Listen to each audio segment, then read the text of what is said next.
कहानियों के घर में आपका स्वागत है। मैं हूं कहानीकार सुधांशु राय और सुना रहा हूं एक अलग कहानी जिसका नाम है detective Bumrah and the case of silent hunter. South Delhi के कालिशान बंगलों के बाहर न जाने कुत्ते क्यों इकट्ठे हो बार बार ऊपर की बालकनी की ओर देख भौंक रहे थे। कुछ तो डर कर पीछे भी हट जाते। आस पड़ोस के लोगों ने कभी भी ऐसा महसूस नहीं किया था। अरे क्या हो गया, क्या फत आ गई? गणेश भाई सामने के मकान में रहते थे। गुस्से में वो बालकनी में आए और कुत्तों को डांटने लगे। लेकिन जब उन्होंने देखा वो ऊपर देखकर भौंक रहे हैं तो उन्होंने भी ध्यान से देखा। अंधेरे में दो लाल आंखें चमक रही थी। कुछ देर के लिए तो डर ही गए। तुरंत पलटकर अंदर गए, दरवाजा बंद किया और लाइट बंद करके सो गए। जो उन्होंने देखा वो बेहद डरावना था।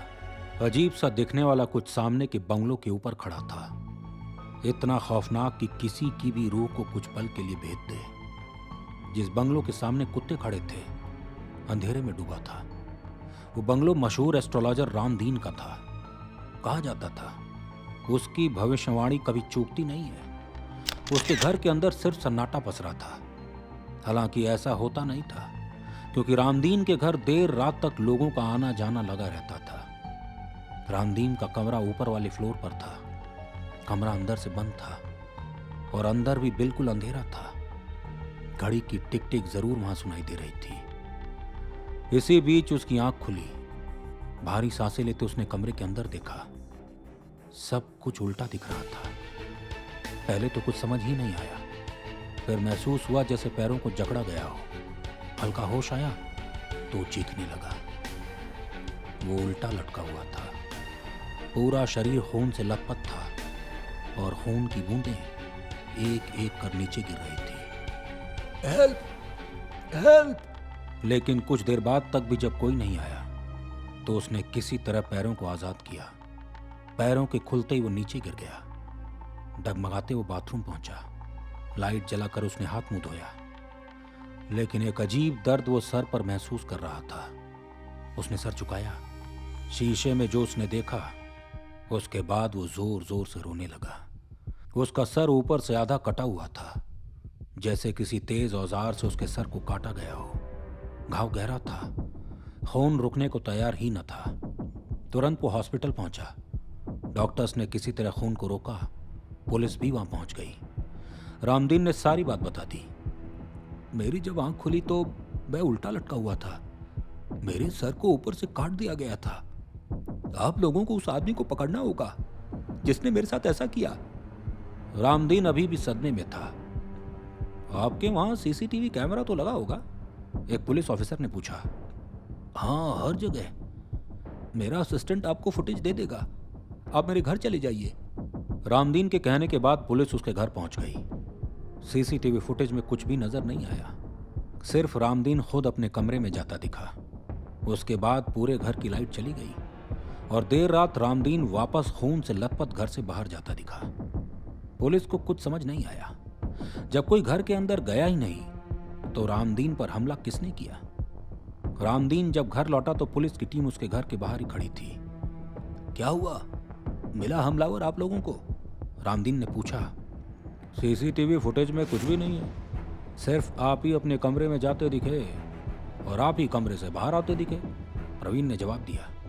प्रवीण सीनियर ऑफिसर थे। मतलब क्या कहना चाहते हैं आप? यह हमला मैंने खुद पर ही किया। मैंने खुद को ही उल्टा टांग भी लिया। रामदीन आग बबूला हो गया। ये सब गणेश भाई खड़े देख रहे थे। प्रवीण का ध्यान जब उनकी ओर गया तो पूछ बैठे, सर आपने किसी को इनके घर आते जाते देखा था? गणेश भाई तुरंत उनके करीब आ गए। अरे मानेंगे नहीं आप लोग, एक अजीब टेढ़ा मेढ़ा आदमी खड़ा था इनके छत पर। लाल आंखें दूर से ही चमक रही थी। उस रात बहुत सारे कुत्ते यहाँ इनके घर के बाहर यहीं खड़े होकर भौंक रहे थे। आस पास के लोगों को भी उस रात के बारे में पता है। इनके घर पर भूत खसाया है, इसीलिए तो आपको दिख नहीं रहा। पुलिस को गणेश भाई की बात अटपटी लगी। देखिए, फिलहाल तो ठोस कुछ भी नहीं है। हम छानबीन जारी रखेंगे। फिलहाल आप आराम करिए। प्रवीण अपनी टीम के साथ वहां से निकल गए। रामदीन हैरान था, उसके साथ ये हादसा हुआ कैसे? उसने किसी को देखा क्यों नहीं? इतनी गहरी नींद में वो सोता भी नहीं कि कोई उसे लटका कर सर काट कर चला जाए और वो सोता रह जाए। कुछ ही घंटों में उसका भाई रवि और सीमू भी उसके घर आ गए। रामदीन का पूरा ध्यान रखा गया। रात डिनर करने के बाद रामदीन अपने कमरे में सो गया और उसका भाई और दोस्त दोनों ऊपर वाले कमरे में चले गए। लेकिन अचानक बीच रात रामदीन की चीखें सुन वो उसके कमरे में भाग कर गए। रामदीन उल्टा लटका हुआ था। उसकी पूरी पीठ कटी हुई थी, जैसे किसी पहने औजार से गहरा घाव दिया गया हो। दोनों ने मिलकर उसे उतारा और तुरंत हॉस्पिटल ले गए। सुबह जब उसे होश आया तो पुलिस आ चुकी थी। सीसीटीवी में अभी भी कोई नहीं दिखा। पुलिस ऑफिसर ने कहा, अरे तो क्या कोई अदृश्य आदमी आ रहा है मेरे घर? कोई जरूर मुझे मारना चाहता है, वो भी तड़पा तड़पा कर, और आप लोग कुछ भी नहीं कर पा रहे हैं। रामदीन बस बोलता रहा। आसपास के लोगों में दहशत फैल गई। रामदीन के घर पर भूत का साया है। कोई लाल आंखों वाला आता है और उसे गहरा घाव देकर चला जाता है। रामदीन जब वापस आया तो उसके घर के बाहर पुलिस ऑफिसर्स तैनात थे। उसे लगा बला टली, पुलिस के रहते कौन आएगा, लेकिन वो गलत था। फिर रात वो उल्टा लटका मिला। इस बार उसके दोनों पांव बुरी तरह चीर दिए गए थे। लगभग अधमरी हालत में उसे अस्पताल ले जाया गया और वो कोमा में चला गया। ये रहस्य ही रह गया कि रामदीन की इस हालत के पीछे कौन है। पुलिस ने बहुत कोशिश की, लेकिन कोई सुराग हाथ न लगा। पर पुलिस हैरान तब हुई जब पाया बिल्कुल ऐसा ये केस एक और घर से आया है, जहां पीड़ित उल्टा लटका मिला और उसका सर भी ऊपर से कटा मिला। उन्हें पता था वो आदमी अब मौत के बेहद करीब है, लेकिन उसे बचाएं तो कैसे? प्रवीण थाने में बैठा सोच विचार में लगा था। तभी उसका जूनियर वहां आ गया। सर, 3 लोग और बिल्कुल वैसे ही मिले हैं। क्या? प्रवीण बौखला गया। अरे अभी पता लगा सर, लेकिन सबके पड़ोसियों का यही कहना है, किसी को देखा उनके घर के बाहर। बहुत सारे कुत्ते भी थे। प्रवीण ने तुरंत उन लोगों को बुलवाया जो पड़ोसी थे, उन लोगों के पड़ोसी जिन पर हमला हुआ था। सब ने यही कहा कि हमले की रात उन्होंने किसी को देखा। प्रवीण ने स्केच बनवाया। बहुत ही डरावना था। हाथ टेढ़े मेढ़े, पेट धंसा हुआ, आंखें लाल और दांत बड़े और नुकीले। बात साफ थी, इतने लोग झूठ नहीं बोल सकते। और लोगों का शिकार हूबहू वैसे ही हो रहा है जैसे रामदीन का हुआ। तो कोई तो है जो लोगों को तड़पा तड़पा कर एक ही तरीके से मार रहा है। प्रवीण अब और वेट करने को तैयार न था। उसने ठान लिया आज रात वो किसी एक पीड़ित के कमरे में रुकेगा। पूरे घर को पुलिस ने घेर लिया। सबको यकीन था आज वो पकड़ा जाएगा जो लोगों को इतने बेरहम तरीके से मार रहा है। देर रात सब अपनी अपनी जगह मौजूद थे तो अचानक लाइट चली गई। सबकी आंखों के सामने अंधेरा छा गया। कुछ भी देख पाना मुश्किल था। सिर्फ वो सुन सकते थे एक आवाज धीरे धीरे गुर्राते उनके पास से गुजर रही है। ना तो टॉर्च काम आ रहे थे, न ही हाथ पांव। प्रवीण हड़बड़ाहट में अंकित के पास चला गया।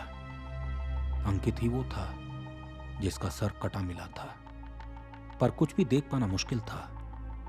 उसने हाथों को बेड पर फेरा, पर बेड पर कोई नहीं था। तभी धीरे धीरे उनकी आंखें वापस देखने लगी। जो उसने देखा उसने उसके रोंगटे खड़े कर दिए। अंकित लटका हुआ था उल्टा। उसकी आंखें बंद थी जैसे वो गहरी नींद में हो। उसकी पीठ पूरी कट चुकी थी। खून रिसकर नीचे गिर रहा था। बाकी 2 ऑफिसर्स भी भागते उसी कमरे में आ गए।